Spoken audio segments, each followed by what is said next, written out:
2020년 올해부터 우리나라는 인구 감소 사회로 들어간다고 합니다. 네, 올해 경제 성장 전망치는 지난해와 비슷한 2%를 예상하고 있는데요. 정치, 경제, 사회 각 분야가 올해도 녹록지 않을 걸로 보입니다. 오늘 하나님의 법 세상의 법에서는 2020년 한국 사회에 대해 얘기 나눠보겠습니다. 이재만 변호사 나오셨습니다. 변호사님 안녕하세요. 네. 예, 안녕하세요. 새해 복 많이 받으십시오. 예, 감사합니다. 네, 변호사님 2020년 새해가 드디어 밝았는데 어떤 마음으로 좀 한 해를 여셨는지 궁금한데요. 예, 그 2019년은 이제 사실 진영 논리에 의해서 굉장히 이제 갈등이 많았죠. 뭐 서초동 집회, 뭐 광화문 집회 이렇게 이런 분열이 꼭 마치 그 해방 이후의 찬탑 관탑 운동처럼 아주 심각한 분열 일상이 지금 드러나고 있습니다. 그래서 2020년에는 이 갈등을 봉합하는, 그래서 서로 소통할 수 있는 분위기에 힘을 보탤 수 있는 그런 일들을 했으면 하는 생각으로 2020년을 맞이하려고 합니다. 네, 앞서 제가 설명드린 것처럼 경제 성장률이 좀 낮은 편으로 지금 측정됐는데 앞으로도 많은 국민들이 경제 분야에 대해서 어려워하고 또 걱정하고 있는 부분인 것 같습니다. 변호사님 어떻게 생각하시나요?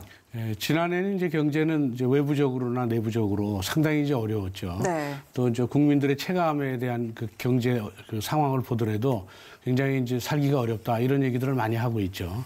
물론 이제 정부에서는 이제 소득 주도 성장 정책이 이제 효과를 내려면 어느 정도 시간이 필요하다라고는 했지만 그러나 그 시간이 너무 길어지면서 국민들의 불만도 상당히 많습니다. 또 국방 문제도 북한은 지금 핵을 지금 갖고 있는데 우리는 그 핵을 방어할 수 있는 그런 대비가 되어 있지 않기 때문에 국방 문제도 상당히 좀 어려운 상황에 처해 있습니다. 이게 결국은 국가정책이라는 게 이제 부국강병책인데 부국강병이라는 것은 이제 먼저 나라를 부강하게 하고 그 부강하게 된 그 경제력을 가지고 강병을 육성해서 결국 안보를 튼튼히 하는 것이죠. 네. 결국 문제는 경제입니다. 경제가 아주 튼튼해지고 또 나라 살림살이가 아주 좋아지면 국방비를 증액해서 안보를 튼튼히 하게 할 수가 있는 것이죠. 근데 우리나라가 경제를 아주 발전시키려면 우리의 경우에는 자원은 없고 실제적으로 이제 인적 자원이 많죠. 아주 우수한 두뇌들이 많기 때문에 결국 고부가가치 산업을 이제 발전시켜서 수출 의존형 그런 경제 체제입니다. 결국 수출 의존형 경제 체제에서는 주변 경제 국가들하고 또 강대국들하고 또 많은 나라들하고 수출과 수입을 적절히 증강시키면서 결국 경제를 발전시켜야 되죠. 이제 그렇게 하기 위해서는 결국은 어떤 나라한테 아주 적극적으로 의존하면 그 나라가 수출을 무기화해서 우리를 공격할 때는 굉장히 이제 어렵죠. 그래서 이제 수출 다변화에 의한 안정적 경제 성장이 지금 상당히 필요한 그런 시점에 와 있습니다. 그리고 조금 전에 얘기했던 소득 주도 성장 정책에 대해서는 지금 상당히 문제가 많다고 보여지기 때문에 빨리 신속하게 새로운 성장 정책도 한번 들여다봐야 하지 않나 이런 생각을 합니다. 네, 여러 가지 어려운 대내외 여건 속에 경제 성장을 좀 이룰 수 있길 2020년에는 좀 기대해 보도록 하고요. 또 우리가 직면한 문제, 저출산 고령화가 아닐까 싶은데 이 부분이 조금 더 심각해질 것이다라는 전망들이 계속해서 나오고 있어요. 어떻게 보시나요, 변호사님은? 그 저출산 고령화는 정말 그 쓰나미처럼 밀려오는 아주 위태로운 위기가 곧 다가오는 그런 아주 중대한 그 화두입니다. 그 저출산이라는 것은 어느 정도냐면 지금 그 2018년도 출산율이 0.98명이었는데 지금 2019년 출산율은 0.88명으로 떨어졌습니다.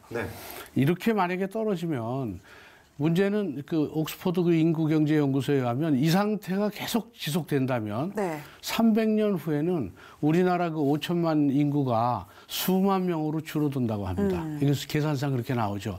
그 수만 명의 인구를 가지면 결국 그 국가는 멸망할 수밖에 없죠.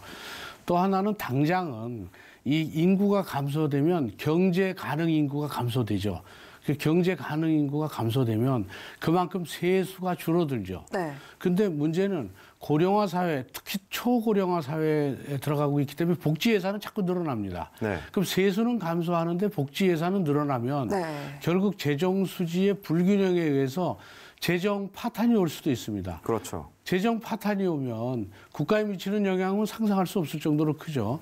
근데 재정 파탄이 오는 것을 대략적으로 지금부터 한 15년 후라면 현재 상태로 가면 국가 재정 파탄이 온다고 봅니다. 그래서 이 저출산 고령화 문제는 지금 시급하게 해결해야 될 문제죠. 근데 저출산이라는 것은 그리고 원인이 뭐냐 하면 교육비하고 양육비 때문에 그렇습니다. 지금부터 한 50년 전만 해도 각 가정마다 그 출산율이 아이들이 한 5명, 뭐 4명, 5명 대부분 그랬죠. 네. 근데 그 당시에 이제 정책이 잘못됐죠. 둘만 다 잘 기르자, 뭐 하나만 낳자, 뭐 이런 얘기를 할 때는 저출산 고령화를 미처 예견하지 못했던 것이죠. 사실은 그때 그 점에 대해서 예견을 했었어야 되는데 그러다 보니까 지금은 양육비와 교육비가 너무 많아서 또 맞벌이 부부로서만 살 수 있는 이 시대가 되다 보니까 맞벌이 부부 나가면 아이를 키울 수가 없는 것이죠. 네. 그러니까 전부 아이를 하나 이상은 안 낳으려고 그러고 또 비혼도 많아지고 그래서 결국 아이를 키워도 나도 잘 키울 수 있는 그런 여성 친화적 기업 분위기가 조성돼야 됩니다. 그러니까 뭐 유아원이나 이런 걸 기업에서도 다 만들어서 네. 결국 그 점에 대해서는 국가가 세제로 인센티브를 줘서 장려를 한다든지 또 아이를 키우는 육아휴직도 아내만 할 것이 아니라 남편도 육아휴직을 해서 아이를 키우게 할 수 있는 그리고 아이를 하나 낳아서 육아휴직했다가 둘 낳아서 육아휴직을 또 신청하면 회사 눈치가 보여서 육아휴직을 네. 신청하기 어렵다고 합니다. 그래서 지금은 실제적으로 사회 구성원 전체 인식의 전환이 필요합니다. 이 저출산 문제를 해결하기 위해서는 지금 모든 우리 아이를 낳는 임산부라든지 이런 분들이 전부 내 가족이다. 그리고 또 내 아들이고 내 며느리다. 이런 생각을 해서 결국 출산 장려 분위기가 사회적으로 이렇게 쭉 퍼져 나가야 됩니다. 그리고 문제는 정부는 아이 출산을 지원하고 장려한다는 네. 이런 차원이 아니고 아이는 나라가 키운다 이런 발상을 가지고 적극적으로 출산을 장려해야만 이 문제를 해결할 수 있지. 그렇지 않으면 그 옥스퍼드 인구문제연구소처럼 네. 300년 후에는 대한민국 인구가 수만 명으로 떨어진다는 이런 점을 감안해서 정부가 적극적으로 또 사회 분위기 조성에 나서야 할 때라고 봅니다. 네, 2020년도에는 이런 문제가 좀 해결됐으면 좋겠고 이번에는 사회적 흐름을 좀 알아보고 싶은데 AI 시대가 활짝 열렸잖아요. 또 많은 인플루언서들도 많이 활동하고 있는데 사회적 흐름은 어떻게 예견하시나요? 네, 물론 이제 AI 시대가 지금 도래됐죠. 네. 이제 AI라는 게 이제 결국은 이제 Artificial Intelligence라고 그래서 인공지능이라는 게 사람처럼 생각하고 학습하고 판단하는 그 인간의 지능을 본뜬 그 고급 프로그램입니다. 이 고급 프로그램이 지금 발전할 수 있는 이게 가능해진 것은 컴퓨터의 연산 능력이 빨라졌기 때문에 그렇습니다. 네. 그래서 이 빅데이터라는 방대한 자료를 순식간에 처리를 할 수 있게 됐어요. 그러니까 이제 AI라는 게 생겨서 알파고라는 것은 결국 세계 1위의 이세돌 구단하고 결국 대국을 해서 알파고가 승리를 했죠. 네. 알파고가 승리할 수 있었던 것은 이세돌 구단이 결국 갖고 있던 모든 기보를 전부 자기가 축적을 해서 네. 이때는 어떻게 둘 것인가를 쭉 계산을 해서 결국 상대의 수를 몇 수 앞에 나가서 두면서 결국 승리를 한 것이죠. 네. 그런데 이런 AI는 결국 인공지능은 이제 로봇하고 결합이 되면 인간하고 유사하게 결국 인간처럼 나중에 이제 감정을 갖게 될 수도 있을 텐데 이렇게 되면서 결국 인간이 갖고 있는 모든 직업들 거의 대부분의 직업들을 대체하게 됩니다. 네. 심지어는 창작물도 AI가 만들 수가 있죠. 가령 셰익스피어의 작품을 만들고 싶다 그러면 셰익스피어의 모든 작품을 자료로 집어넣으면 이럴 때는 셰익스피어는 이런 식으로 표현을 할 것이다 그러면 그 사람 이제 AI가 만들어 놓은 작품을 보면 그럼 셰익스피어 작품하고 유사하게 됩니다. 물론 이제 많은 작가들의 작품을 그런 식으로도 할 수 있고 그래서 점차적으로 AI에 의해서 많은 직업들이 결국은 사라지게 되는 것이죠. 네. 그렇다면 이제 AI에 의해서 사라지는 직업만큼 AI의 정보 처리를 위해서 뭐 자료를 집어넣고 하는 프로그래머라든지 새로운 직업은 생기죠. 네. 근데 새로운 직업이 생기는 것은 사라지는 직업의 수를 따라가지를 못합니다. 네. 그러면 실업이 늘어나게 되는 것이죠. AI의 발달은 많은 실업을 늘어나게 할 것이고 실업이 늘어나게 되면 사회적으로 혼란이 커지죠. 그래서 그렇게 큰 혼란에 대비해서 지금부터도 새로운 신직업에 대해서 연구를 많이 해야 됩니다. 네. 또 하나는 요즘에는 이제 그 AI의 발달로 인해서 뭐 유튜버라든지 또는 인플루언서들도 네. 굉장히 많이 활동을 하죠. 네. 이것도 이제 AI 발달로 인한 이제 새로운 직업일 수도 있죠. 이런 데도 많이 관심을 둬야 된다고 봅니다. 네, 여러 가지 사회 변화 속에 좀 여러 대응이 필요하다라는 예. 말씀을 해주셨고요. 사실 2019년을 지난 2019년을 돌이켜보면 좀 갈등 사회 넘어서 초갈등 사회다 이런 오명을 쓰기도 했었거든요. 2020년은 좀 어땠으면 좋겠다고 보세요? 예, 이제 갈등 사회에서 이제 초갈등 사회로 네. 이제 진입하게 됩니다. 초초 갈등으로까지 진입하면 안 그렇습니다. 되잖아요. 그러니까 지금 뭐 결국은 그쪽으로 가고 있습니다. 결국 이제 갈등이 그동안은 이제 세대 간의 갈등 또는 진영 간의 갈등, 이념적 갈등 이런 게 있었죠. 근데 지금은 이제 남녀 간의 갈등도 있었고 네. 또 심지어는 이 형제 간에도 갈등이 있을 수도 있고 그래서 갈등이 점점 세분화돼서 모든 게 갈등 사회가 되는 것이죠. 갈등이 없는 그런 부분이 없는 것이죠.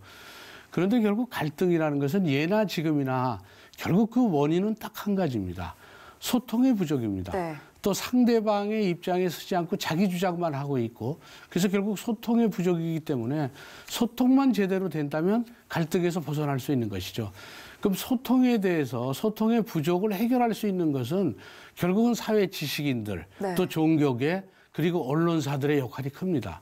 그런데 이제 일부 언론사들 또 네. 일부 종교계에서는 이 갈등을 오히려 조장을 하는 경우도 있습니다. 네.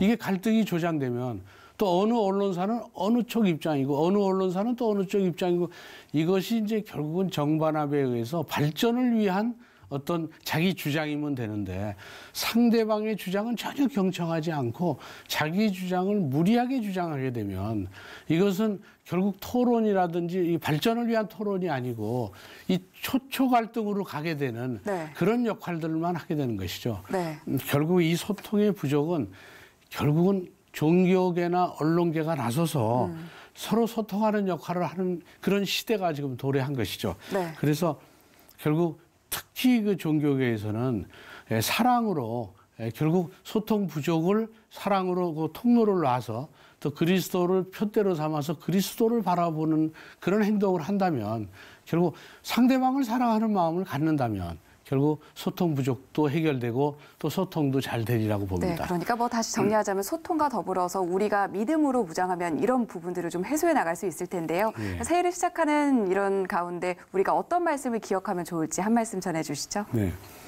그 예수께서 그들의 생각을 하시고 이르시되 스스로 분쟁하는 나라마다 황폐하여지며 스스로 분쟁하는 집은 무너지느니라. 누가복음 11장 17절의 말씀처럼 기득권을 내려놓지 않는 그런 분쟁하는 것은 스스로 무너진다고 성경에서 말씀하고 네. 계십니다. 그래서 새해는 갈등이 봉합되고 평화를 노래하는 화합의 통로를 만드는데 우리 기독교인들이 앞장서야겠습니다. 네, 새해를 시작하는 우리 모두의 마음에 평화로우신 주님의 항상 기억됐으면 좋겠고요. 우리 각자의 삶에서 평화를 일구는 사람들이 되길 기도하겠습니다. 이재만 변호사와 얘기 나눴습니다. 변호사님 말씀 고맙습니다. 예, 그렇습니다. 감사합니다.